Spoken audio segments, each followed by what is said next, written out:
हम लोग इस वीडियो में जो देखेंगे वो होगा क्लास 10वां का साइंस।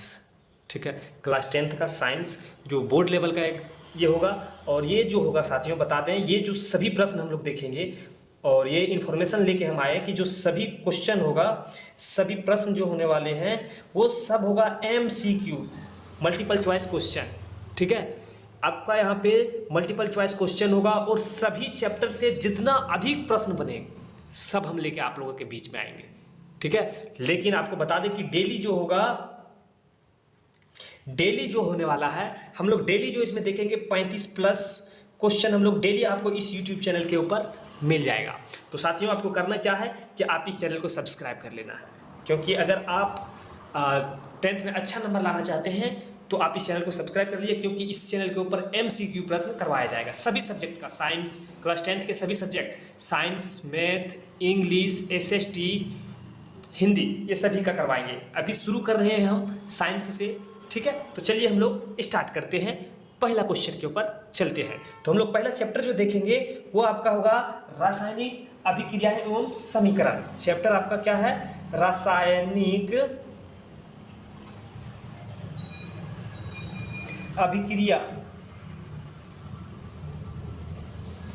अभिक्रियाएं एवं समीकरण, ये आपका चैप्टर का नाम है साथियों, समीकरण ना, ये आपका चैप्टर 1 है आपका। ठीक है, इसका क्वेश्चन हम लोग देखेंगे। और बता दें आपको कि इस चैप्टर से हम लोग इस वीडियो में 35 क्वेश्चन देखने वाले हैं। 35 क्वेश्चन रहेगा आपका, फिर हम लोग नेक्स्ट डे देखेंगे इसका अलग पार्ट। ठीक है, तो चलिए हम लोग चलते हैं चैप्टर नंबर 1 रासायनिक अभिक्रिया एवं समीकरण क्वेश्चन के ऊपर। तो हम लोग आ गए हैं पहला क्वेश्चन के ऊपर। तो देखिए साथियों कि कक्षा 10 का जो विषय आपका है वो विज्ञान है, रासायनिक अभिक्रियाएं एवं समीकरण। ठीक है, ये आपका चैप्टर का नाम है और पहला चैप्टर है आपका। ठीक है, तो चलिए पहला चैप्टर का पहला क्वेश्चन हम लोग देखते हैं। पहला क्वेश्चन है आपका कि किसी अभिक्रिया में भाग लेने वाले पदार्थ कहलाते हैं। कोई भी अभिक्रिया है, ठीक है, कोई अभिक्रिया है, उसमें कुछ पदार्थ भाग लेते हैं, उसको हम लोग क्या कहते हैं? तो उसको क्या कहते हैं? 4 ऑप्शन दिया हुआ है, उपाचक, अपचायक, अभिकारक एवं उत्पाद, ये 4 ऑप्शन दिया हुआ है। तो साथियों बता दें कि किसी अभिक्रिया में भाग लेने वाले पदार्थ क्या होता है? अभिकारक कहलाता है। क्या कहलाता है? अभिकारक। तो ऑप्शन नंबर आपका 3 सही हो जाएगा। दूसरा नंबर क्वेश्चन देखिए है यहाँ पे कि वह अभिक्रिया जिसमें 2 या अधिक अभिकारक संयोग करके एक उत्पाद बनाते हैं क्या कहलाता है? तो 2 या अधिक अभिकारक संयोग करके जो नया चीज बनाता है उसको हम लोग क्या कहते हैं? उसको कहते हैं संयोजन अभिक्रिया। क्या कहते हैं? संयोजन अभिक्रिया। ठीक है, तो देखिए थोड़ा सा आगे फिर हम लोग समझेंगे। क्या कहता है कि वह अभिक्रिया जिसमें एकल पदार्थ टूटकर 2 पदार्थ या अधिक पदार्थ बनाता है कहलाता है। तो क्या कहलाता है यहाँ पे? तो देखिए यहाँ पे दिया हुआ है ऑप्शन 4। तो 4 ऑप्शन दिया हुआ है, संयोजन, विस्थापन, वियोजन, अपघटन। तो समझिए, सबसे पहले हम लोग समझते हैं क्या कह रहा है ये, इसको समझ लेते हैं साथियों। कह रहा है कि वह अभिक्रिया जिसमें एकल पदार्थ टूटकर, मतलब एक पदार्थ दिया हुआ है, एक पदार्थ हम लोग मान लेते हैं X और Y, अभिक्रिया किया, ये टूटकर अलग अलग बना दिया, एक X बना दिया और एक यहाँ पे Y बना दिया, या फिर और पार्ट भी बना सकता है। ठीक है, तो यहाँ पे अकेले था, ये टूटकर 2 अलग अलग उत्पाद बनाया, इसको कौन सी अभिक्रिया कहते हैं? तो इसको हम लोग कहते हैं वियोजन अभिक्रिया। क्या कहते हैं? वियोजन अभिक्रिया। तो देखिए इसमें दिया हुआ होगा कि कहाँ पे? वियोजन अभिक्रिया, ऑप्शन नंबर 3। तो हम लोग इसमें टिक लगाएंगे। ठीक है, चलिए हम लोग आगे बढ़ते हैं क्वेश्चन नंबर 4 की ओर। तो क्वेश्चन नंबर 4 देखिए साथियों क्या है कि सिल्वर क्लोराइड का रंग होता है। तो सिल्वर क्लोराइड का जो रंग होता है ऑप्शन 4 में से क्या हो जाएगा? काला, श्वेत, लाल और पीला। इसका सही आंसर हो जाएगा आपका श्वेत कलर का होता है। जो सिल्वर क्लोराइड का रंग होता है वो श्वेत कलर का होता है। क्वेश्चन नंबर 5 देखते हैं कि वह अभिक्रिया जिसमें आयनों का आदान प्रदान होता है कहलाता है। आयन का ट्रांसफर होता है वो क्या कहलाते हैं? तो आयनों का आदान प्रदान होता है, उसको हम लोग क्या कहते हैं? तो उसको हम लोग कहते हैं द्विविस्थापन अभिक्रिया। देखिए ऑप्शन दिया हुआ 4, विस्थापन अभिक्रिया, संयोजन अभिक्रिया, वियोजन अभिक्रिया, द्विविस्थापन अभिक्रिया। तो ऑप्शन नंबर आपका ये जो है 4 वो सही हो जाएगा। ठीक है, ऑप्शन नंबर 4 सही हो जाएगा। क्वेश्चन नंबर 6 देखिए, कहता है कि वह अभिक्रिया जिसमें उत्पाद के बनने के साथ साथ उष्मा भी उत्पन्न होता है, क्या कहलाता है, उत्पाद तो बन रहा है अभिक्रिया करने के बाद, जैसे यहाँ पे अभिक्रिया ये कर रहा है, ठीक है, अभिक्रिया तो ये कर रहा है, साथ में उष्मा भी निकल रहा है, उसको क्या कहते हैं, तो उसको क्या कहते हैं, देखिए ऑप्शन 4 दिया हुआ, उष्मा शोषी, उष्मा क्षेपी, उपचयन अपचयन। तो शोषी मतलब सोखता है, क्षेपी मतलब बाहर करता है, तो यहाँ पे क्या हो रहा है, उष्मा भी उत्पन्न हो रहा है, उष्मा भी उत्पन्न हो रहा है, बात यहाँ पे साफ हो रहा है, तो उष्मा क्षेपी कहलाएगा, क्या कहलाएगा, उष्मा क्षेपी कहलाएगा। 7वां नंबर क्वेश्चन देखिए, श्वसन किस प्रकार की रासायनिक अभिक्रिया है, तो श्वसन किस प्रकार की रासायनिक अभिक्रिया है, इस बात के ऊपर हम लोग आते हैं। तो देखिए 4 ऑप्शन दिया हुआ, संयोजन अभिक्रिया, उष्मा क्षेपी अभिक्रिया, उष्मा शोषी अभिक्रिया, इनमें से कोई नहीं। तो यहाँ पे क्वेश्चन, इसका सही आंसर क्या हो जाएगा, इसका सही आंसर जो हो जाएगा उष्मा क्षेपी है, ये भी इसमें उष्मा बाहर होता है, ठीक है, तो ऑप्शन नंबर 2 इसका सही हो जाएगा। क्वेश्चन नंबर 8 देखते हैं, ठीक है, 8 में क्या दिया हुआ है, 8 में दिया हुआ है आपका कि साग सब्जियों का विघटित, साग सब्जियों का विघटित होकर कंपोस्ट बनना किस अभिक्रिया का उदाहरण है। तो जो साग सब्जी हम लोग बच जाता है उसको ले जाके हम लोग फेंक देते हैं, तो वो कंपोस्ट के रूप में बदल जाता है, खाद के रूप में बन जाता है, वो किस अभिक्रिया का एक उदाहरण है, वो आपको बताना है, ठीक है। तो चलिए आप फटाफट पहले कमेंट कर दीजिए, उसके बाद हम आपको बताते हैं। तो साथियों बता दें कि इसका जो सही आंसर हो जाएगा, इसका सही आंसर हो जाएगा ऑप्शन नंबर 2 उष्मा क्षेपी, ठीक है। और साथियों बता दें हम कि ये जो क्वेश्चन आप देख रहे हैं, अगर आपको पता है तो आप कमेंट करते जाइए, कमेंट कीजिएगा तो आपका रिवीजन भी हो जाएगा और आपका याददाश्त भी अच्छा रहेगा। चलिए क्वेश्चन नंबर 9 देखते हैं, वह अभिक्रिया जिसके घटित होने में ऊर्जा अवशोषित होता है क्या कहलाता है, तो उष्मा शोषी कहलाएगा, ऑप्शन नंबर 2 सही हो जाएगा, ठीक है। चलिए हम लोग क्वेश्चन नंबर 10 की ओर बढ़ते हैं। 10 कहता है कि काली चूना, जो काली चूना CaO कैल्शियम ऑक्साइड पर जब जल डाला जाता है, जब उसके ऊपर पानी डालते हैं, ठीक है, तब अभिक्रिया होती है, तो कौन सी अभिक्रिया होती है वो पूछ रहा है, उष्मा क्षेपी होती है, उष्मा शोषी होती है, विस्फोटक होती है, कोई नहीं होती है।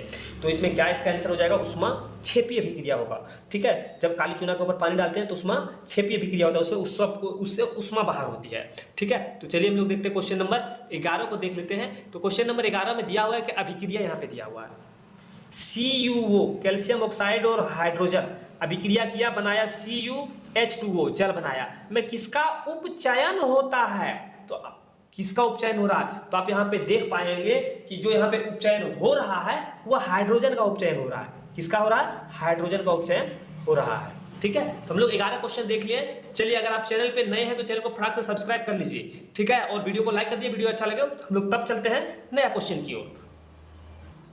हम लोग क्वेश्चन नंबर 12 के ऊपर आ गए हैं। तो साथियों क्वेश्चन नंबर 12 में है कि जब ऑक्सीजन की उपस्थिति में, क्या, जब ऑक्सीजन की उपस्थिति में मैग्नीशियम रिबन का दहन होता है, मैग्नीशियम रिबन का दहन हो रहा है, तब मैग्नीशियम ऑक्साइड बनाता है, तो क्या बनाता है, मैग्नीशियम ऑक्साइड। तो मैग्नीशियम ऑक्साइड का बनना एक क्या कहलाएगा, ये रासायनिक परिवर्तन कहलाएगा, भौतिक परिवर्तन कहलाएगा, ये क्या दोनों होगा या इनमें से कोई नहीं होगा। तो बता दें आपको कि जब ऑक्सीजन की उपस्थिति में मैग्नीशियम रिबन का दहन होगा तो ये जो होगा रासायनिक परिवर्तन कहलाएगा, क्या कहलाएगा, रासायनिक परिवर्तन। ऑप्शन नंबर ये आपका सही हो जाएगा, ऑप्शन नंबर 1 आपका सही हो जाएगा। चलिए यहाँ पे देखिए 13 नंबर क्वेश्चन, 13 नंबर क्वेश्चन में दिया हुआ है कि BaCl2 अभिक्रिया कर रहा है Na2SO4 के साथ, अभिक्रिया करके बनाया BaSO4 और 2NaCl, इसको संतुलित किया गया इसलिए 2 लगा दिए हैं, ठीक है। तो किस प्रकार की अभिक्रिया है, तो बताइए साथियों किस प्रकार की अभिक्रिया है। तो आपको बता दें कि ये जो अभिक्रिया है द्विविस्थापन अभिक्रिया है, इसमें 2 जगह पे विस्थापन हो रहा है, ठीक है। एक यहाँ पे देखिए ये जो है इसके साथ जुड़ गया और ये जो है इसके साथ जुड़ गया है, यहाँ पे देखिए BaSO4 हो गया और NaCl हो गया, ठीक है, NaCl हो गया। तो यहाँ पे 2 जगह पे 2 बार विस्थापित हो रहा है, आयनों का आदान प्रदान भी हो रहा है, तो यहाँ पे द्विविस्थापन अभिक्रिया कहलाएगा, ठीक। चलिए 14 नंबर क्वेश्चन हम लोग देखते हैं। तो 14 नंबर क्वेश्चन के ऊपर आ गए हम। तो CaO प्लस H2O अभिक्रिया करके बनाता है CaOH का होल 2, तो किस प्रकार की अभिक्रिया है। तो ये देखिए यहाँ पे 2 पदार्थ है, क्या है यहाँ पे 2 अभिकारक है, एक अभिकारक और एक यहाँ पे 2 है, और ये दोनों मिलकर एक बना रहा है, यहाँ पे 1 और यहाँ पे 2 है, ये दोनों मिलकर एक बना रहा है। तो आपको बताए थे कि 2 अभिकारक मिलकर एक उत्पाद बनाएगा, उसको हम लोग संयोजन अभिक्रिया कहते हैं। तो ये क्या हो जाएगा आपका संयोजन अभिक्रिया हो जाएगा, ठीक है। चलिए हम लोग 15 नंबर क्वेश्चन देखते हैं। 15 नंबर क्वेश्चन में दिया हुआ है कि CaCO3 कैल्शियम कार्बोनेट को जब हीट किया जाता है तो क्या बनता है CaO प्लस CO2। तो किस प्रकार की अभिक्रिया है, तो किस प्रकार की अभिक्रिया है, तो यहाँ पे देखिए 4 ऑप्शन दिया हुआ है, वियोजन अभिक्रिया, विस्थापन अभिक्रिया, संयोजन अभिक्रिया, प्रतिस्थापन अभिक्रिया। तो यहाँ पे देखिए, यहाँ पे अभी भी आपको बताए थे कि यहाँ पे इसमें क्या था कि एक दो मिलकर एक बनाया था, अब यहाँ पे एक टूट कर दो बना रहा है। यहाँ पे अकेले था लेकिन ये टूटा और यहाँ पे दो बना रहा है, एक और फिर यहाँ पे दो। तो क्या हो जाएगा, ये हो जाएगा वियोजन अभिक्रिया। एकल पदार्थ टूटकर दो या दो से अधिक उत्पाद का निर्माण करेगा, उसको हम लोग क्या कहते हैं, वियोजन अभिक्रिया कहते हैं। तो इसका सही आंसर क्या हो जाएगा, वियोजन अभिक्रिया। ऑप्शन नंबर 1 सही हो जाएगा। ठीक है, चलिए हम लोग क्वेश्चन नंबर 16 की ओर बढ़ते हैं। 16 में कहता है कि अभिक्रिया CuSO4 प्लस Fe अभिक्रिया करके बनाता है FeSO4 प्लस Cu, किस प्रकार की अभिक्रिया है। तो ये साथियों बता दें कि ये जो अभिक्रिया है आपका, इसमें देखिए विस्थापन हो रहा है। Fe ने Cu को विस्थापित कर दिया और Cu के जगह पर ले लिया। देखिए यहाँ पे क्या था, CuSO4 था, Fe थोड़ा सा ताकतवर था, Cu को हटा दिया और यहाँ पे Fe Cu का जगह ले लिया और Cu Fe का जगह पे चल गया। तो यहाँ पे क्या होगा, ये विस्थापन अभिक्रिया कहलाएगा। क्या कहलाएगा, विस्थापन अभिक्रिया कहलाएगा। चलिए हम लोग देखते हैं क्वेश्चन नंबर 17। 17 में दिया हुआ है कि दीवारों पर सफेदी करने के लिए किसका उपयोग होता है। तो दीवारों पर सफेदी करने के लिए किसका उपयोग होता है, तो आप सभी को बता दें कि दीवारों पर सफेदी करने के लिए जिसका उपयोग होता है वो है कैल्शियम हाइड्रोक्साइड CaOH का होल 2। ठीक है, इसका प्रयोग हम लोग करते हैं पेंट करने के लिए, पौचाड़ा करने के लिए। ठीक है, चलिए 18 नंबर प्रश्न देखते हैं कि वसायुक्त खाद्य सामग्री को विकृत गंधता होने से बचाने के लिए उसमें मिलाए जाने वाले पदार्थ को कहते हैं, तो उसको क्या कहते हैं। तो जो वसायुक्त खाद्य सामग्री है उसको विकृत गंधता से बचाने के लिए उसमें जो पदार्थ हम लोग मिलाते हैं उस पदार्थ को क्या कहते हैं हम लोग, उस पदार्थ को कहते हैं, या ऑप्शन दिया हुआ 4, उपाचायक, अपचायक या अभिकारक या उत्पाद, तो इसको हम लोग अभिकारक कहते हैं।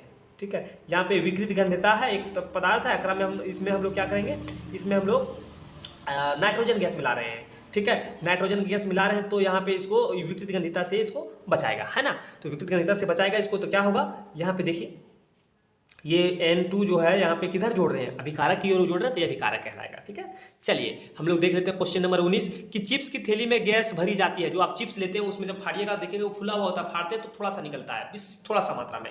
ये जो थोड़ा सा मात्रा में निकल रहा है तो उसमें जो गैस भर रहा है वो कौन सी गैस है, तो उस गैस का नाम बता दें साथियों। उस गैस का नाम है नाइट्रोजन गैस। ऑप्शन नंबर 1 आपका सही हो जाएगा। ठीक है, चलिए हम लोग चलते हैं नेक्स्ट क्वेश्चन की ओर। तो हम लोग आ गए 20वां नंबर क्वेश्चन के ऊपर। देखिए Fe2O3 प्लस Al अभिक्रिया करके बनाया Al2O3 प्लस Fe, किस प्रकार की अभिक्रिया है। तो आपको अभी हम दिखाए थे कि CuSO4 को अभी स्थापित कर दिया था किसने, Fe ने। अब यहाँ पे Al पावरफुल है Fe की अपेक्षा, इसको हटा दिया और इसके जगह पे उसने स्थान ग्रहण कर लिया। ठीक है, इसको क्या किया कि ये ताकतवर था, इसको भगा दिया, बोला भागो, तो ये भाग गया और यहाँ पे आके इसके स्थान पे ये L आके बैठ गया। देखिए यहाँ पे बैठ गया आके, और ये बेचारा आके यहाँ पे आ गया। ठीक है, तो देखिए इसमें क्या हो रहा है कि विस्थापित हो रहा है, एक को विस्थापित कर दिया, तो ये क्या कहलाएगा, विस्थापन अभिक्रिया कहलाएगा। ऑप्शन नंबर 3 आपका सही हो जाएगा। चलिए 21 नंबर क्वेश्चन हम लोग देखते हैं। लोह चूर्ण पर तनु हाइड्रोक्लोरिक अम्ल डालने से कौन सी गैस बनती है। तो जब इसके ऊपर तनु हाइड्रोक्लोरिक अम्ल डालेगा तो इसके ऊपर जो गैस बनेगा वो होगा आपका हाइड्रोजन गैस निकलेगा। क्या होगा, ऑप्शन 4 दिया हुआ, लेकिन इसमें से आपका सही आंसर हो जाएगा हाइड्रोजन गैस। ठीक है, चलिए क्वेश्चन नंबर 22 देखिए। क्वेश्चन नंबर 22 में दिया हुआ है कि 2PbO plus C 2PbO plus C अभिक्रिया करके बनाता है। देखिए 2PbO और प्लस C अभिक्रिया कर रहा है, अभिक्रिया करने के बाद बना रहा है 2Pb plus CO2, 2Pb plus CO2 बना है। अभिक्रिया में कौन सा अपचयित हो रहा है वो आपको बताना है। तो इसमें जो अपचयित हो रहा है साथियों बता दें, इसमें Pb अपचयित हो रहा है। क्या हो रहा है, Pb अपचयित हो रहा है। देखिए यहाँ पे Pb या CO2, C या PbO, तो इसमें Pb अपचयित हो रहा है। यहाँ पे Pb क्या हो रहा है, अपचयित हो रहा है, जिसका सही आंसर हो जाएगा ऑप्शन नंबर 1। ठीक है, 23 नंबर क्वेश्चन की ओर हम लोग बढ़ते हैं। 23वां नंबर क्वेश्चन में दिया हुआ है कि शरीर में भोजन का पाचन किस प्रकार की अभिक्रिया है। तो शरीर में भोजन का पाचन किस प्रकार की अभिक्रिया है, तो संयोजन अभिक्रिया, वियोजन अभिक्रिया, विस्थापन अभिक्रिया, द्विविस्थापन अभिक्रिया। तो ये जो होता है शरीर में भोजन का पाचन जो होता है ये अभिक्रिया क्या कहलाएगा, वियोजन अभिक्रिया। टूटता है वहां पे ना, टूटता है, वियोजन अभिक्रिया कहलाएगा। ठीक है, चलिए 24 नंबर क्वेश्चन को देखते हैं कि ZnO प्लस C अभिक्रिया करके बना रहा है Zn प्लस CO में किसका उपचयन होता है। तो इसमें किसका उपचयन हो रहा है उसको हम लोग देखते हैं। चलिए तो यहाँ पे दिया हुआ ऑप्शन 4 ZnC या ZnO या CO2। तो देखिए यहाँ पे जो Zn है वो उपचयित हो जा रहा है और ये वो जो है ऑक्सीजन के साथ जुड़ जा रहा है। तो यहाँ पे उपचयित क्या हो रहा है, तो यहाँ पे जो उपचयित, जी हाँ इसमें था अपचयित, इसमें है उपचयित, ध्यान रखिएगा उपचयित। तो ऑक्सीजन के साथ कौन जुड़ रहा है, तो ऑक्सीजन के साथ यहाँ पे कार्बन जुड़ रहा है। क्या जुड़ रहा है, कार्बन जुड़ रहा है। तो इसका सही आंसर क्या हो जाएगा, सी। इसका सही आंसर सी हो जाएगा। अपचयित रहेगा तो देखिएगा यहाँ पे अपचयित रहेगा तो देखिएगा यहाँ पे ऑक्सीजन से कौन हट रहा है। यहाँ पे देखिए पीबी ऑक्सीजन से हट गया था। पीबी क्या था, ऑक्सीजन के साथ था, लेकिन यहाँ पे इसमें नहीं दिख रहा है ना। यहाँ पे पीबी देखिए ऑक्सीजन के साथ था, लेकिन अभिक्रिया में पीबी ऑक्सीजन के साथ छोड़ दिया था, तो ये अपचयित हुआ था। जब उपचयित का बात आएगा तो देखिएगा कि यहाँ पे ऑक्सीजन के साथ कौन जुड़ रहा है, कौन जुड़ रहा है, वो उपचयित है, जो हट रहा है वो अपचयित है। ठीक है, बहुत अच्छा। चलिए हम लोग देखते हैं क्वेश्चन नंबर 25। तो 25 नंबर में कि अपचयन अभिक्रिया में होता है, तो अपचयन अभिक्रिया में क्या होता है, हाइड्रोजन का योग होता है या फिर ऑक्सीजन का वियोग होता है। हाइड्रोजन का योग और ऑक्सीजन का वियोग मतलब क्या कह रहा है यहाँ पे, हाइड्रोजन जुड़ रहा है, ऑक्सीजन हट रहा है, ये एक एवं दो दोनों हो रहा है या इनमें से कोई नहीं हो रहा है। तो अपचयन अभिक्रिया में साथियों बता दें कि हाइड्रोजन जो होगा वो ऐड होता है, जुड़ता है। ठीक है, हाइड्रोजन क्या होता है, जुड़ता है, और यहाँ पे ऑक्सीजन जो है वो हटता है, ये घटता है, हट जाता है। ठीक है, ये जुड़ रहा है, तो यह दोनों बात लिख दिया। यहाँ पे हाइड्रोजन जुड़ रहा है और ऑक्सीजन हट रहा है, वियोग मतलब हटना, वियोग हो रहा है। इसमें सही आंसर क्या हो जाएगा, तो ऑप्शन नंबर 3 एक एवं दो दोनों हो रहा है, एक एवं दो दोनों हो रहा है। ठीक है, चलिए हम लोग देखते हैं 26 नंबर क्वेश्चन। 26 नंबर क्वेश्चन को देखिए, फटाक से देखिए। सोडियम कार्बोनेट और बेरियम क्लोराइड को, सोडियम कार्बोनेट और बेरियम क्लोराइड को मिलाने पर किस रंग का अवक्षेपण प्राप्त होता है। जब ये दोनों को मिलाइएगा, ठीक है, तो इसमें एक यहाँ पे अवक्षेपण प्राप्त होता है। उस अवक्षेपण का रंग आपको बताना है। इस अवक्षेपण का रंग क्या होता है, इस अवक्षेपण का रंग होता है सफेद, नीला, पीला या काला। इसका सही आंसर हो जाएगा सफेद होता है। क्या होता है, सफेद होता है। 27 नंबर क्वेश्चन है कि रासायनिक समीकरण 2Mg, यहाँ पे देखिए 2 लगा हुआ, संतुलित किया हुआ। ठीक है, Mg प्लस O2 अभिक्रिया करके बनाता है MgO में अभिकारक है। इसमें कौन कौन अभिकारक है वो बता दीजिए आप। ठीक है, रासायनिक समीकरण Mg प्लस O2 में कौन कौन अभिकारक है वो आप बता दीजिए। तो कह रहा है कि मैग्नीशियम अभिकारक है या ऑक्सीजन अभिकारक है या मैग्नीशियम ऑक्साइड अभिकारक है या फिर एक या दो दोनों है। चौथा नंबर में बदले कि देखिए इधर यहाँ पे मैग्नीशियम है, इधर यहाँ पे ऑक्सीजन है, तो इस एरो के इधर वाले, एरो के ये जो तीर है, तीर के निशान के पीछे वाले अभिकारक कहलाते हैं। क्या कहलाते हैं, अभिकारक, अभिकारक कहलाते हैं। एरो के इधर वाले उत्पाद कहलाते हैं। क्या कहलाता है, उत्पाद कहलाता है। तो देखिए एरो के पीछे में Mg है, मैग्नीशियम है और ऑक्सीजन है, तो यहाँ पे अभिकारक कौन कहलाएगा, Mg और ऑक्सीजन दोनों कहलाएगा। तो ऑप्शन ये और ये सही होगा। और ये कहाँ मिल रहा है आपको, क्वेश्चन नंबर 4 में मिल रहा है। तो एक एवं दो दोनों। ठीक है, चलिए 28 नंबर प्रश्न, रासायनिक समीकरण H2 प्लस O2 अभिक्रिया करके बनाता है H2O में उत्पाद है। अब यहाँ पे अभी बताएं आपको, उत्पाद इधर वाला, अभिकारक इधर वाला। तो उत्पाद क्या है, तो इसे देखिए ऑप्शन दिया हुआ हाइड्रोजन, ऑक्सीजन, एक एवं दो दोनों या फिर जल। तो इसका क्या हो जाएगा, इधर वाले को क्या कहते हैं हम लोग, ये उत्पाद कहलाएगा। ये क्या कहलाएगा, उत्पाद कहलाएगा। और ये उत्पाद क्या है, H2O को हम लोग जल कहते हैं। तो ऑप्शन नंबर 4 आपका सही हो जाएगा। ठीक है, चलिए हम लोग देखते हैं नेक्स्ट क्वेश्चन। तो 29 नंबर क्वेश्चन आ गए हम लोग। दिया हुआ है रासायनिक समीकरण Mg प्लस O2 MgO है, तो एक संतुलित समीकरण है ये या असंतुलित समीकरण है, कंकाली समीकरण है या शब्द समीकरण है। तो देखिए यहाँ पे 2Mg प्लस O2 2MgO क्या है ये, तो देखिए इधर भी 2Mg है, इधर भी 2Mg, इधर 2 ऑक्सीजन, इधर 2 ऑक्सीजन, ये तो देखो संतुलित है। तो इसका सही आंसर क्या हो जाएगा, इसका सही आंसर हो जाएगा संतुलित समीकरण, ऑप्शन नंबर 1 सही हो जाएगा। ठीक है, अब 30 नंबर क्वेश्चन को देखते हैं। मैग्नीशियम फीता का हवा में जलना अभिक्रिया है, तो ऊष्माशोषी, ऊष्माक्षेपी, यहाँ पे दिया हुआ उत्क्रमणीय और अनुत्क्रमणीय। ठीक है, उत्क्रमणीय और अनुत्क्रमणीय। ठीक है, इसमें क्या हो जाएगा, इसमें 4 ऑप्शन दिया हुआ है। इसका सही आंसर हो जाएगा इसका ऊष्माक्षेपी। क्या है, ऊष्माक्षेपी होगा। 31 नंबर क्वेश्चन देखिए यहाँ पे कि रासायनिक समीकरण में तीर का सिरा होता है। तो रासायनिक समीकरण अभी तक आप जितने भी समीकरण देखे होंगे साथियों, उसका तीर का देखो इस तरह का ही होता है। किधर होता है, ऐसे होता है। यहाँ पे दिया क्या है, देखो यहाँ पे अभिकारक की ओर, तो अभिकारक तो इधर वाले कहलाते हैं। इधर क्या तीर का निशान इधर है, तो नहीं, ये नहीं होगा।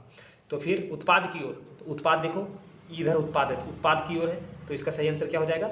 उत्पाद की ओर। ऑप्शन नंबर 2 सही हो जाएगा। चलिए हम लोग 32 नंबर क्वेश्चन देख लेते हैं। तो 32 नंबर क्वेश्चन में दिया हुआ है कि किस नियम की पुष्टि के लिए रासायनिक समीकरण को संतुलित किया जाता है। तो किस नियम की पुष्टि के लिए रासायनिक समीकरण को संतुलित किया जाता है? तो यहाँ पे ऑप्शन 4 दिया हुआ, स्थिर अनुपात का नियम, द्रव्यमान संरक्षण का नियम, 1 एवं 2 दोनों, या इनमें से सभी। तो इसका सही आंसर क्या हो जाएगा? तो इसका सही आंसर हो जाएगा आपका, तो इसका सही आंसर हो जाएगा, देखिए, द्रव्यमान संरक्षण का नियम। ऑप्शन नंबर 2 सही हो जाएगा। यदि अभिकारक या उत्पाद जलीय विलयन में उपस्थित हो तो उसे दर्शाते हैं। तो जलीय विलयन में उपस्थित होगा तो क्या एस से या एल से या एक्वा से या फिर इस तरह से दर्शाते हैं? तो ये आप हमें कमेंट करके बताइएगा, ये आपके ऊपर छोड़ते हैं। अगर आप नहीं बता पाते तो आप हमें कमेंट कीजिए, हम अगले वीडियो में इसका सोल्यूशन आपको हम दे देंगे। चलिए हम लोग लास्ट क्वेश्चन देखते हैं कि यदि अभिक्रिया के फलस्वरूप गैस बनता है तो उसे किस चिन्ह से दर्शाते हैं? जब अभिक्रिया होगा तो गैस बनता है तो किस चिन्ह से दर्शाते हैं? तो अभिक्रिया जब होता है तो ऑप्शन दिया हुआ 4, तो जब गैस बनता है ना तो इसको हम लोग ऐसे दर्शाते हैं, ये गैस ऊपर उठ रहा है, ठीक है, तो इस चिन्ह में दर्शाते हैं। ऑप्शन नंबर आपका 3 सही हो जाएगा। चलिए यहाँ पे क्वेश्चन नंबर 35 देख लेते हैं हम लोग।